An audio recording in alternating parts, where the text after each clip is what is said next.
Un jour, un chrétien va parler avec un païen, et le païen va lui faire cette réflexion. Il va dire, vous, les chrétiens, vous n'êtes pas terribles des fois.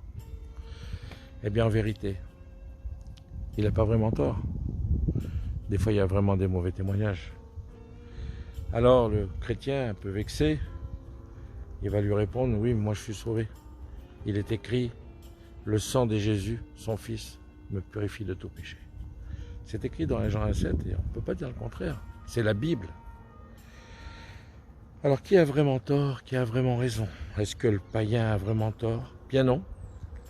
Il n'a pas vraiment tort. Et est-ce que le chrétien a raison? Eh bien, il a raison, mais qu'en partie. Et il faut prendre la parole de Dieu tout entière, avec Christ tout entier. Sa parole, il ne faut pas la négliger. Oui, si on lit le texte, il est écrit que le sang de Jésus nous purifie de tout péché. Et on aime citer ce texte, c'est vérité. Mais il serait peut-être bon de lire le texte tout entier. Prendre le temps, faire un petit effort, et de lire la Bible de temps en temps quand même. Et il est écrit que, si on lit le texte tout entier, il est écrit, si vous marchez dans la lumière, et il y a le mot si, et le mot si c'est conditionnel. Si vous marchez dans la lumière comme lui-même est la lumière, alors vous êtes en communion avec lui, c'est-à-dire avec Dieu. Et le sang de Jésus vous purifie de tout péché. Eh bien oui, il faut être gentil. Un chrétien s'efforce d'être bon. Un chrétien s'efforce de faire la volonté de Dieu. Il n'est pas destiné à la souillure et à un mauvais témoignage, à être méchant, mais à avoir de la compassion. Et ça, c'est la volonté de Dieu. Alors, ce n'est pas d'accepter simplement le Seigneur comme son sauveur et d'être un chrétien et de rendre témoignage qui va nous sauver.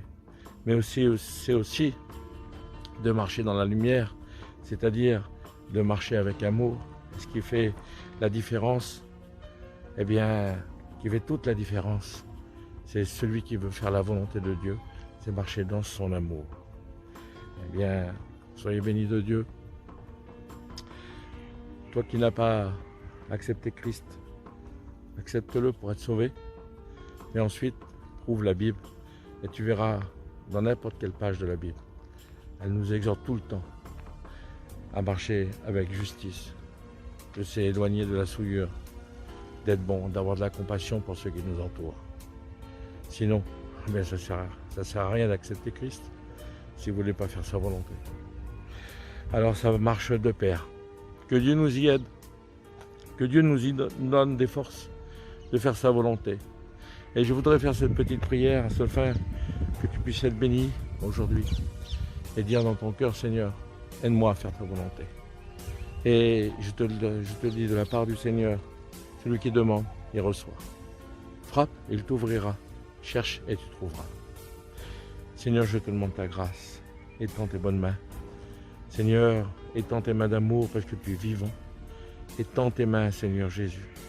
Tu es celui qui fait les miracles. Tu es celui qui change les vies. Seigneur, merci, Seigneur, pour ton amour et ta grâce. Que ton Saint-Nom soit béni. Amen.